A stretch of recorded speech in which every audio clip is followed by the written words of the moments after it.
Hello all of you. In this video we are going to discuss the topic relative atomic mass and relative molecular mass.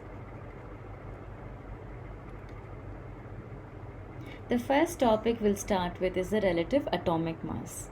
Now in general, when we have to find out mass of any substance or matter around us, it's very easy because they are observable and you can find out their mass using in terms of grams or kilograms.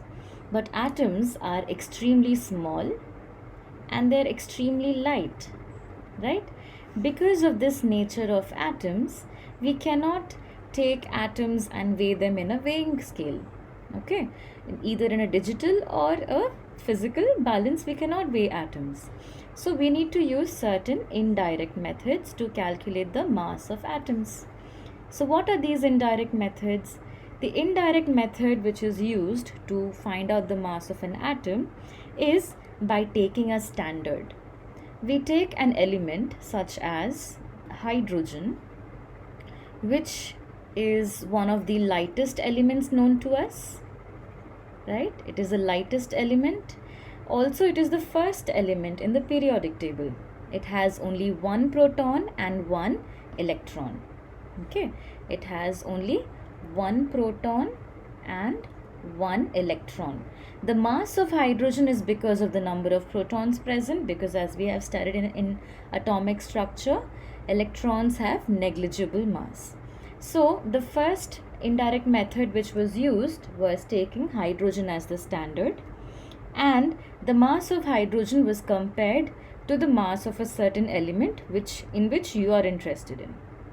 Okay, but later in the year 1961, hydrogen was replaced by an isotope of carbon. Okay, the isotope chosen was the C12 isotope. So in your textbook you would see it written as C12 like so, or C-12. Here 12 represents the mass number of carbon.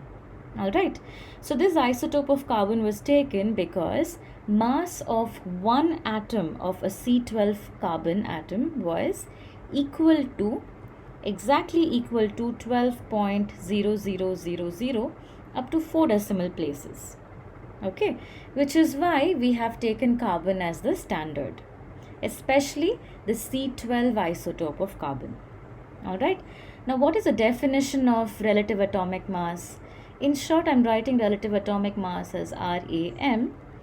Relative atomic mass is defined as the number of times one atom of an element is heavier than 1/12 the mass of an atom of carbon, which in simple terms means if I take mass of one atom of an element, okay, how heavier is this mass of one atom of element as compared to 1/12 the mass of a single atom or one atom of carbon 12. Meaning I am not comparing the mass of one atom of an element with one atom of carbon. I am comparing it with 1/12 the atom of carbon, which means that if I have an atom of carbon and divide this into 12 equal parts, excuse the sorry diagram, let's say these are 12 equal parts. Okay, if I take 1/12 or a single part, this is, if there are 12 equal parts, this is 1/12 the atom of carbon. If this is an atom of carbon, then this portion is 1/12 the atom of carbon. The mass of this 1/12 portion will be 1/12 the mass of the entire mass of carbon, है ना? So relative atomic mass is comparing mass of one atom of any element with the 1/12 the mass of carbon 12 isotope. Okay, so this is the relative atomic mass and its definition, as in how heavier is mass of a single atom as compared to 1/12 the mass of a carbon 12 isotope. If I represent relative atomic mass in grams, we call that the gram atomic mass. That is called the gram atomic mass, or you can simply just call it a gram atom if I represent the relative atomic mass in grams. All right. Similarly, relative molecular mass. Now remember that till now we were talking about relative atomic mass, meaning I was addressing atoms of an element. When atoms combine together, they form molecules. The mass of the molecule is actually found out in terms of relative molecular mass. Okay. Now, what is relative molecular mass? Again, relative molecular mass is basically mass of one molecule of a substance as compared to 1/12 the mass of one atom of C12 isotope of carbon. Okay, what this means is relative molecular mass is the number of times one molecule of a substance is heavier than 1/12 the mass of a single C12 isotope of carbon. If I represent the relative molecular mass in grams, what will I call it? We are going to call it the gram molecular mass. Okay, gram molecular mass, or simply you can call it gram molecule. Okay, so these are the two important terms that we are going to discuss further: the relative atomic mass and the relative molecular mass. Now in your textbook, you already have some values of relative atomic mass listed down, right, on page number 11. So aluminum is made up of only aluminum atoms, right? So the aluminum atom, a single aluminum atom, has a relative atomic mass of 26.98. Okay. Carbon atom has a relative atomic mass of 12.0000. Then you have iron atom. Iron has a relative atomic mass of 55.847. Again, I'm repeating myself. If I represent the relative atomic mass in grams, we are going to call that a gram atom or gram atomic mass. Okay, so gram atomic mass or gram atom of aluminium is 26.98 grams. For carbon, it is 12 grams. Gram atom of iron is 56 grams. So what we have done here is we have rounded the figure from 55.847 to 56 grams. In your textbook on the same page, you also have certain molecular masses mentioned. Molecular mass of nitrogen.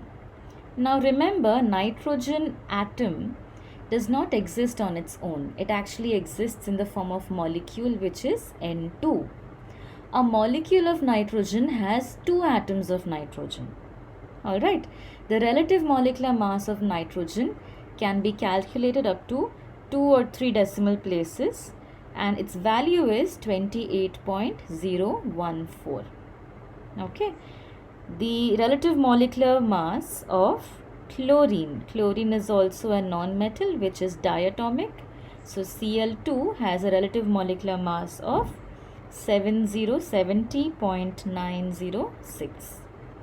Alright, so you have certain relative molecular masses mentioned in your textbook. Let's take one more. We'll take sulfur dioxide. Okay, sulfur dioxide. Formula of sulfur dioxide is SO2, and there's one sulfur atom and 2 oxygen atoms. The relative molecular mass was calculated as 64.8 0.062. If I represent these relative molecular mass in grams, we are going to call it gram molecule. Okay, so gram molecule of nitrogen is 28 grams.